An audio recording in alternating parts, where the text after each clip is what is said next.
Hello प्यारे बच्चों, आज इस वीडियो में हम पढ़ेंगे 10वीं क्लास के इंपॉर्टेंट MCQ क्वेश्चन है वो इस वीडियो में डिस्कस करने वाले हैं। तो चलो वीडियो को स्टार्ट करते हैं।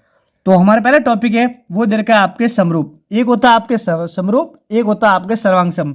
समरूप क्या होते हैं? समरूप वे सभी आकृतियां आकार समान है लेकिन माप समान नहीं होता है, ये आपको ध्यान रखना है। जैसे कि ताजमहल की फोटो है, ताजमहल की फोटो जो रियल होती है वो बहुत बड़ी होती है, जब कैमरे खींचते हो वो आपकी छोटी होती है, पर आकार तो कैसा है? आकार तो समान है पर माप कैसा है? दोनों का अलग अलग है। तो वो क्या कहलाएगी?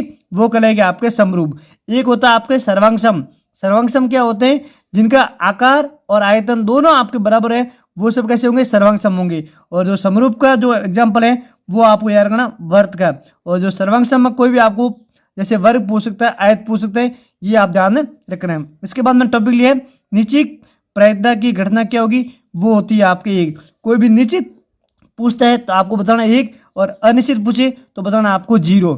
और कौन सी प्रायिकता नहीं हो सकती है वो ध्यान रखना, ऋणात्मक प्रायिकता नहीं हो सकती है। ये तीनों फैक्ट आपको याद रखने हैं। इसके बाद देखें एक पासे पर सम या अभाज्य या विषम। एक पासे पर, पासे में सच संख्या होती है, शेष संख्या में से इनमें से कोई भी एक पूछ ले तो आपको आने की प्रायिकता, तो आपका आंसर होगा 1/2। मैंने एक साथ लिए तीनों क्यों? क्योंकि इनमें से एक आपके क्वेश्चन पूछ सकते हैं। इसके बाद लिया मैंने PA प्लस P.A। इसके जो मान कितना होता है वो होता है आपके 1। ध्यान रखना PA की वैल्यू दे देगा कोई भी, जैसे मान लो यहाँ पर 0.38 दे दो, 0.25 दे दो, तो आपको यहाँ P' की पूछ सकते हैं, तो इनमें एक में से घटा लेना। ये याद रखना सूत्र, आपको इस सूत्र से आपको सॉल्व करना है। अब यहाँ पर अगला दिया मैंने वर्त की स्पर्शरेखा व त्रिज्या के मध्य कोण। ये थोड़ा आपके इंपॉर्टेंट है तो मैं आपको समझा देता हूँ। ये मान लो आपके ये वर्त है और वर्त की क्या कहलाती है? स्पर्शरेखा। ये होती है आपके स्पर्शरेखा। और त्रिज्या, त्रिज्या क्या होती है? यहाँ से लगाकर यहाँ तक। अब इसके मध्य जो कोण बनता है वो कौन सा कोण बनता है? वो बनता है आपके समकोण। कौन सा बनता है? समकोण, क्योंकि ये MCQ क्वेश्चन आपको दे सकता है। इसके बाद लिया मैंने आपके वर्त की परिधि, तो क्या होती है? 2πr। वर्त का क्षेत्रफल वो होता है πr²। इसके अलावा आपको पढ़ना है बेलन के संपूर्ण सूत्र है वो आपको याद करके जाना है।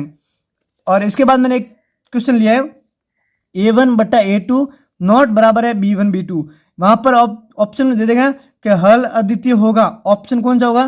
तो आपको ध्यान रखना है जब कोई भी बराबर नहीं होंगे तब इसका हल कौन सा होगा? अद्वितीय होगा। और जो युग्म कैसे होगा? वो होता है आपके संगत। संगत कब होता है? जिसका कोई भी आपके एक हल होना अनिवार्य है। अगला आपको दे रखा है A1/A2 बराबर B/B2 नॉट बराबर है C1/C2। तो इसका आपको कोई हल नहीं होगा, क्योंकि ये सब कैसे हैं?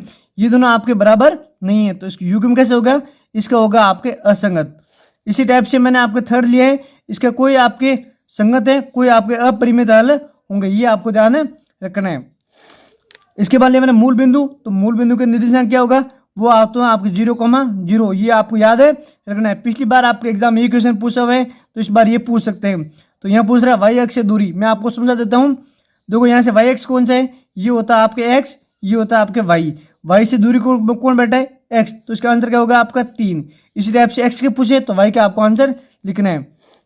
अब अगला देखा है एक वर्त पर कितनी स्पर्शरेखा खींची जा सकती है? एक वर्त पे आप खींच जा सकती है, वो खींच जाती है अनंत। ये आपको याद करना है। अब मैं आपको कुछ वर्त के संबंध में एक फैक्ट बता देता हूँ। ये हमारे पास वर्त है और वर्त की ये क्या कहलाती है? त्रिज्या। और ये क्या कहलाता है? आपका इसका व्यास। अब एक एग्जाम में क्वेश्चन आया था कि त्रिज्या व्यास का क्या होता है? वो होता है आपके दुगुना। ये आपको याद रखना है। अगला मैंने लिया बेलन का आयतन, तो बेलन के जो जितने सूत्र है वो आपको सब याद रखने हैं। और इसके बाद में एक लिए दी गया समीकरण की कंडीशन, ये इंपॉर्टेंट है, इसको आपको याद रखना है। जब कह रहा है B² - 4AC का मान 0 के बराबर होगा, इसका मान जब 0 होगा तो आपके मूल कैसे होंगे? वास्तविक और समान होंगे, ये याद रखना है। और जब आपको ये कह रहे हैं कि 0 से जब छोटा होगा तो कौन से होंगे? मूल होंगे आपके काल्पनिक। और जब 0 से बड़ा होगा तो मूल होंगे वास्तविक और भिन्न भिन्न। तो ये थे हमारे पास में शॉर्ट नोट्स।